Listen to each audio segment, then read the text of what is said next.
What are various provisions of 130th Constitutional Amendment Bill to remove PM and CM? Why news? The Union government has introduced the 130th Constitutional Amendment Bill, under which a minister will be removed from office if they are arrested and detained for 30 days in relation to a criminal offence.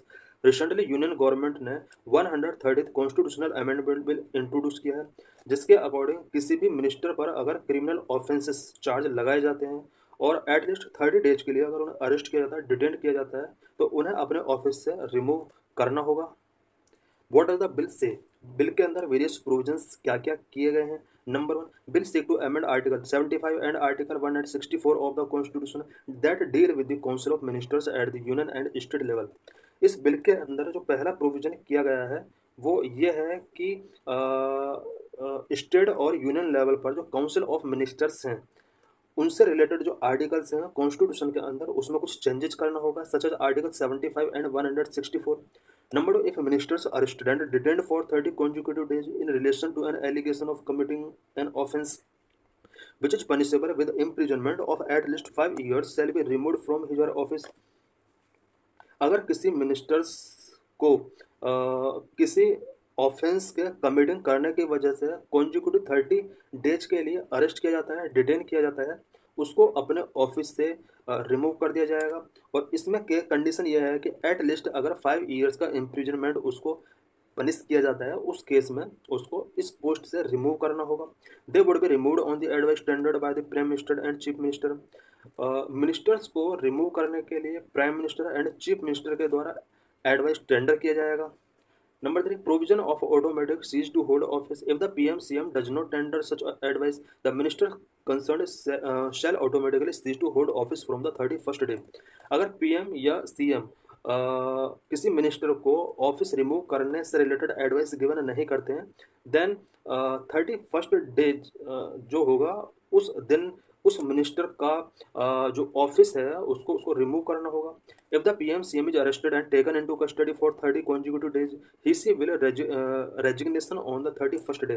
Prime minister या chief minister को अगर 30 consecutive days के लिए custody में रखा जाता है या अरेस्ट किया जाता है, 31st डे उसको भी रिजाइन करना होगा। हाउएवर द PM/CM और ministers can be subsequently appointed on being released from custody. PM/CM और मिनिस्टर सभी के लिए प्रोविजन किया गया है कि जब भी ये कस्टडी से रिलीज किए जाएंगे अगेन इन्हें अपॉइंट किया जा सकता है। Number 4, Amendment Article 239AA. It also seeks to amend Article 239AA with similar provisions for the National Capital Territory of Delhi। Constitutional amendment के अंदर कुछ स्पेशल आर्टिकल्स के अंदर भी हमें अमेंडमेंट करने होंगे, similar amendment such as article 239A जो कि NCT ऑफ दिल्ली से रिलेटेड है। Number 5, required 2/3 majority। These amendments to the Constitution would require 2/3 majority in both House of Parliament for its passage। 130th constitutional amendment को पास कराने के लिए constitution parliament के दोनों हाउस से 2/3 मेजोरिटी के साथ इस अमेंडमेंट को पास कराना होगा। Number 6, similar amendments have been proposed to parliamentary law that govern the union territory of Jammu and Kashmir and Puducherry. कुछ पार्लियामेंट्री लॉ के अंदर भी अमेंडमेंट करने होंगे, स्पेशली वो लॉ जो UT of Jammu and Kashmir and Puducherry को गवर्न करते हैं। बिकॉज दिल्ली, जम्मू एंड कश्मीर और पुडुचेरी ये ऐसे यूटीज हैं जो कि पार्लियामेंट्री लॉ के द्वारा गवर्न किए जा रहे हैं। इन सभी लॉ के अंदर भी कुछ अमेंडमेंट करने होंगे। Number 7, refer to JPC। These bills have been refer to a joint parliamentary committee for scrutiny. ये जो बिल है अभी इसको स्क्रूटिनी के लिए जॉइंट पार्लियामेंट्री कमेटी के पास रेफर कर दिया गया है। What are the existing law? Politics को क्लीन करने के लिए एग्जिस्टिंग लॉ क्या है? The representation of the people act 1951 provide that any person who is convicted in a criminal case and sentenced to not less than 2 years in jail shall be disqualified from being a MP or MLA for the period of their sentence and 6 years thereafter। Representation of people act 1951 के अंदर provision किया गया है कि अगर किसी person को किसी क्रिमिनल केस में कॉन्विक्ट किया गया है और 2 या मोर देन 2 ईयर्स के लिए उसको सेंटेंस गिवन किया गया है, स्पेशली अगर उसको जेल में रखा जा रहा है, देन वो MP या MLA कुछ टाइम पीरियड के लिए नहीं बन सकता। टाइम पीरियड की अगर बात की जाए जब तक उसको सेंटेंस उसका क्लोज नहीं हो जाता है, plus thereafter 6 years, sentence खत्म होने के बाद भी 6 ईयर्स तक वो इलेक्शन कॉन्टेस्ट नहीं कर सकता है। ये provision representation of people act 1951 के अंदर किया गया है। The existing law only provides for disqualification for being a member of parliament और state legislature and not for being a minister. Existing law जो है हमारे इंडिया के अंदर वो सिर्फ मेंबर ऑफ पार्लियामेंट और स्टेट लेजिस्लेचर के अंदर डिस्क्वालिफिकेशन को यहाँ पर प्रोविजन करता है। बट किसी मेंबर यानी मेंबर वो बन सकता है, अगर किसी पर्सन को यहाँ पर डिस्क्वालीफाई कर दिया गया है वो यहाँ पर मेंबर बन सकता है। मेंबरशिप में यहाँ पर किसी टाइप की कोई प्रॉब्लम नहीं है। Election commission recommendations to amend representation of people act to clean politics. Politics को क्लीन करने के लिए इलेक्शन कमीशन ने भी रिप्रेजेंटेशन ऑफ पीपल एक्ट को अमेंड करने के लिए कुछ रिकमेंडेशंस गिवन किए थे। In 2016, the Election Commission had recommended that the RP Act be amended to provide that persons against whom charges are framed by a competent court for an offence that is punishable with imprisonment of at least 5 years be barred from contesting elections. 2016 में election commission of India ने representation of people act के अंदर कुछ amendment करने के लिए recommendations given किए थे। इन रिकमेंडेशंस के अकॉर्डिंग इलेक्शन कमीशन ने कहा था कि अगर किसी भी पर्सन के अगेंस्ट किसी कॉम्पिटेंट कोर्ट के द्वारा कुछ चार्ज फ्रेम किए जाते हैं उस किसी ऑफेंस के लिए और उन ऑफेंस के लिए उसको एटलीस्ट 5 ईयर्स का पनिशमेंट और इम्प्रिजनमेंट अगर गिवन किया जाता है उस कैंडिडेट को इलेक्शंस कंटेस्ट करने का यहाँ पर परमिशन गिवन नहीं किया जाना चाहिए।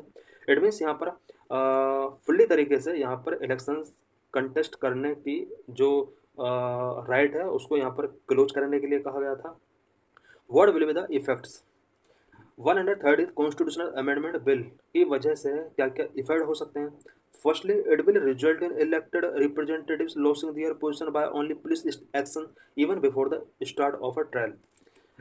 अगर ये अमेंडमेंट पास हो जाता है तो इस अमेंडमेंट की वजह से इलेक्टेड रिप्रेजेंटेटिव्स को ओनली पुलिस एक्शन की वजह से अपनी पोजीशन यहाँ पर लॉस करनी पड़ सकती है before the start of trial.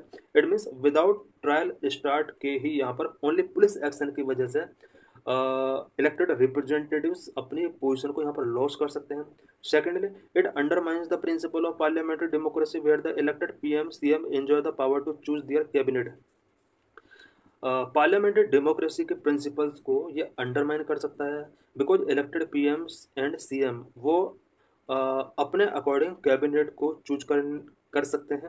Finally, it gives the centre disproportionate power to initiate vindictive action against ministers in opposition rule state. Opposition rule state में मिनिस्टर्स के अगेंस्ट विंडिकेटिव एक्शंस टेकिंग करने के लिए यहाँ पर सेंट्रल गवर्नमेंट को disproportionate power मिल सकती है। What should be done? Need careful consideration. Criminalization of politics is a malicious plugging our democratic system. Criminalization of politics ये हमारे डेमोक्रेटिक सिस्टम को ब्लॉगिंग कर रहा है। However the issue surrounding the bill need careful consideration. इस bill के regarding हमें careful तरीके से कंसिडरेशन करना पड़ेगा। Moreover the bill seem to try to address the effect than the cause. ADR report state that 46% of MPs and 45% of MLAs have criminal cases against them. ADR के एक report के according India के अंदर about 46% MPs and 45% of MLAs के ऊपर criminal cases चल रहे हैं। It added that the chances of winning for a candidate with a criminal background was 15.4%, as against just 4.4% for a candidate with a clean background. ADR के इस report के under ये भी मेंशन किया गया कि क्रिमिनल बैकग्राउंड वाला candidate का विनिंग चांस 15.4% है, जबकि क्लीन बैकग्राउंड वाले पर्सन का जो विनिंग चांस है वो 4.4% है। We need to clean dirty politics. इस तरह से हमें डर्टी पॉलिटिक्स को यहाँ पर क्लीन करना होगा।